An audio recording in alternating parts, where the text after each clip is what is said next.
Hi good morning. അപ്പോൾ നമ്മുടെ ഇന്നത്തെ റെസിപ്പി എന്ന് പറയുന്നത് വളരെ സിമ്പിൾ ആയിട്ടുള്ള ഒരു തക്കാളി കറിയാണ് കേട്ടോ. എല്ലാവർക്കും എളുപ്പത്തിൽ ഉണ്ടാക്കാം. അതുപോലെ തന്നെ നമുക്ക് ചോറിൻ്റെ കൂടെയും അപ്പത്തിൻ്റെ കൂടെയും ചപ്പാത്തിയുടെ കൂടെയും ഒക്കെ കഴിക്കാൻ പറ്റിയ റെസിപ്പിയാണ്.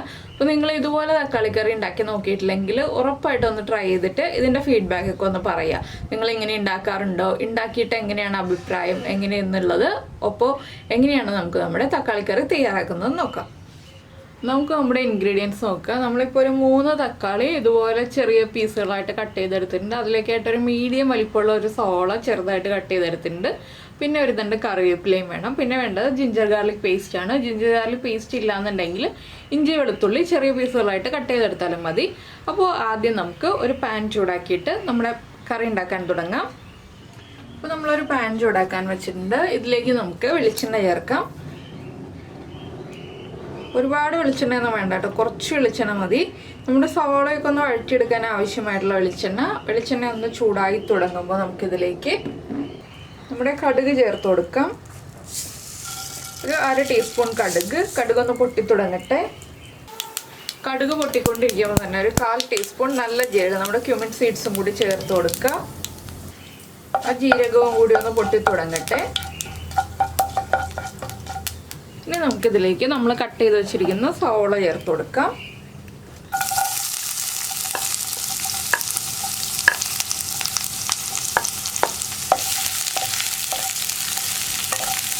സവോള നന്നായിട്ടൊന്ന് വഴറ്റിയെടുക്കുക.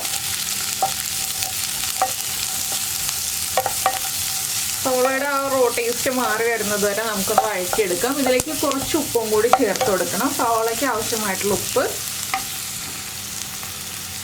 ഈ ഉപ്പും കൂടി ചേർത്തിട്ട് നന്നായിട്ടൊന്ന് സവോള വഴറ്റിയെടുക്കുക. സവോളയുടെ കളറൊക്കെ ഒന്ന് മാറി വരുന്നത് വരെ മതി. ഒരുപാട് അങ്ങോട്ട് ബ്രൗൺ ആയി പോകണ്ട. സവോളയുടെ കളർ മാറി വരുന്നത് വരെ ഒന്ന് ഇളക്കി കൊടുത്തുകൊണ്ടിരിക്കുക. ഇപ്പോൾ നമുക്കിതിലേക്ക് വേറൊന്നും ചേർക്കാനില്ല. സവോളയുടെ കളറൊന്ന് മാറി വരട്ടെ.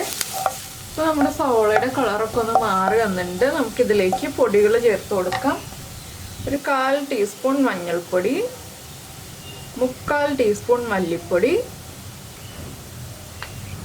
1 ടീസ്പൂൺ മുളക് പൊടി. പൊടികളൊന്ന് കുക്കായി വരുന്നത് വരെ 1 മിനിറ്റ് ഒന്ന് ഇളക്കി കൊടുക്കുക. ഇതിൻ്റെ കൂടെ തന്നെ നമുക്ക് ജിഞ്ചർ ഗാർലിക് പേസ്റ്റും കൂടി ചേർത്ത് കൊടുക്കാം. നിങ്ങൾ ഇഞ്ചി വെളുത്തുള്ളിയാണ് ചേർത്ത് കൊടുക്കുന്നതെങ്കിൽ ആദ്യമേ നമ്മുടെ എണ്ണ ചൂടായി വരുമ്പോൾ കടുകും ജീരകവും പൊട്ടി കഴിയുമ്പോൾ തന്നെ ഇഞ്ചിയും വെളുത്തുള്ളിയും ചേർത്ത് കൊടുക്കുക. ജിഞ്ചർ ഗാർലിക് പേസ്റ്റ് ആണെങ്കിൽ 1/2 ടീസ്പൂൺ ജിഞ്ചർ ഗാർലിക് പേസ്റ്റ് ഈ ഒരു സ്റ്റേജിൽ ചേർത്ത് കൊടുക്കാം. ഇതൊന്ന് നന്നായിട്ട് ഇളക്കി മിക്സ് ചെയ്യുക. ഈ പൊടികളുടെ കൂടെ ജിഞ്ചർ ഗാർലിക് പേസ്റ്റും കൂടി കുക്കായി വന്നോളൂ. ഇതൊന്ന് നന്നായിട്ട് കുക്കായി വരട്ടെ. പൊടികളും ജിഞ്ചർ ഗാർലിക് പേസ്റ്റും എല്ലാം കുക്കായി വന്നിട്ട് നമുക്ക് ബാക്കിയുള്ള കാര്യങ്ങൾ ആഡ് ചെയ്ത് കൊടുക്കാം. അപ്പോൾ ഇത് ചപ്പാത്തിയുടെ കൂടെയും അപ്പത്തിൻ്റെ കൂടെയും അതുപോലെ തന്നെ നമുക്ക് ചോറിൻ്റെ കൂടെയും ഒക്കെ കഴിക്കാൻ പറ്റിയൊരു കറിയാണ്. പിന്നെ നമ്മൾ പച്ചമുളക് ചേർക്കണം എന്നുണ്ടെങ്കിൽ മുളക് പൊടിയുടെ അളവിൽ വ്യത്യാസം വരുത്തുക. പച്ചമുളകിൻ്റെ എണ്ണം അനുസരിച്ച് മുളക് പൊടിയുടെ അളവിൽ വ്യത്യാസം വരുത്തുക. അപ്പോൾ നമ്മുടെ പൊടികളൊന്ന് കുക്കായി വരുമ്പോൾ നമുക്കിതിലേക്ക് നമ്മൾ കട്ട് ചെയ്ത് വെച്ചിരിക്കുന്ന തക്കാളി ചേർത്ത് കൊടുക്കാം.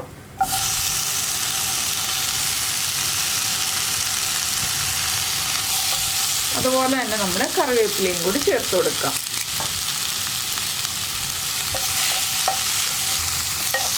ഇനി നമ്മുടെ തക്കാളിക്ക് ആവശ്യമായിട്ടുള്ള ഉപ്പും കൂടി ചേർത്ത് കൊടുക്കാം.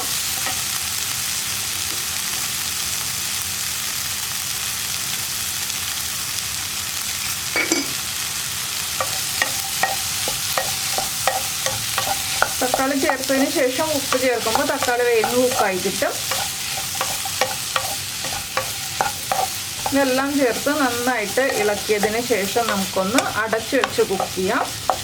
എല്ലാം ഒരുമിച്ച് ആക്കി വയ്ക്കുക. അതിനുശേഷം നമുക്ക് അടച്ചു വെച്ച് മീഡിയം ഫ്ലെയിമിൽ വെച്ച് കുക്ക് ചെയ്യുക. ഹൈ ഫ്ലെയിമിൽ വെച്ച് കുക്ക് ചെയ്യരുത്.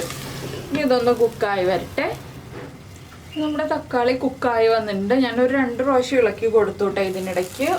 അപ്പോൾ നന്നായിട്ട് ഉടഞ്ഞ് വന്നിട്ടുണ്ട്. ഇനിയിപ്പോൾ നമുക്കിതിലേക്ക് നമുക്ക് എത്രത്തോളം ഗ്രേവി വേണം കറിക്ക് എന്നുള്ളതനുസരിച്ച് ചൂടുവെള്ളം ചേർത്ത് കൊടുക്കാം. പച്ചവെള്ളം ചേർക്കരുത്, ചൂടുവെള്ളം ചേർക്കാം. ഞാനിപ്പോൾ കുറച്ച് ഗ്രേവിയോടുകൂടിയാണ് കറി ചെയ്യുന്നത്. അപ്പോൾ കുറച്ച് വെള്ളമേ ചേർക്കുന്നുള്ളൂ. ഇനി നന്നായിട്ടൊന്ന് തിളയ്ക്കുന്നത് വരെ വെയിറ്റ് ചെയ്യുക.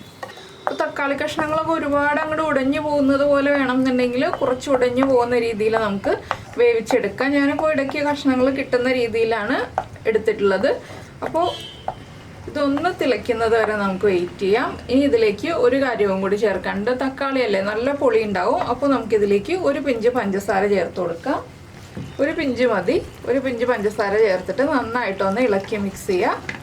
ഇനി ഉപ്പൊക്കെ ചെക്ക് ചെയ്യുക. ഉപ്പ് കുറവാണെങ്കിൽ ഉപ്പ് ചേർത്ത് കൊടുക്കുക. എരിവ് കുറവാണെങ്കിൽ 1-2 പച്ചമുളക് സ്പ്ലിറ്റ് ചെയ്ത് ചേർക്കുക. ഇത്രയേ ഉള്ളൂ നമ്മുടെ തക്കാളിക്കറി. അപ്പോൾ നിങ്ങൾക്ക് ഈ ഒരു ഈസി ആയിട്ടുള്ള റെസിപ്പി ഇഷ്ടമായിട്ടുണ്ടെങ്കിൽ ഒന്ന് ലൈക്ക് ചെയ്യാനും അതുപോലെ തന്നെ നിങ്ങൾക്ക് ഇഷ്ടമായോ ഇല്ലയോ എന്നൊന്ന് കമൻറ്റ് ചെയ്യാനും മറന്നു പോകരുത് കേട്ടോ.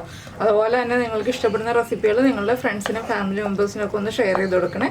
പിന്നെ നമ്മുടെ ചാനൽ ആദ്യമായിട്ട് കാണുകയാണ്, നമ്മുടെ വീഡിയോ പ്രസൻറ്റ് ചെയ്യുന്ന രീതിയൊക്കെ ഇഷ്ടമായി എന്നുണ്ടെങ്കിൽ നമ്മുടെ ചാനലൊന്ന് സബ്സ്ക്രൈബ് ചെയ്ത് സപ്പോർട്ട് ചെയ്യണേ. സബ്സ്ക്രൈബ് ചെയ്യുന്നതിന് ഈ വീഡിയോയുടെ താഴെയുള്ള റെഡ് സബ്സ്ക്രൈബ് ബട്ടൺ ഒന്ന് ക്ലിക്ക് ചെയ്യുക.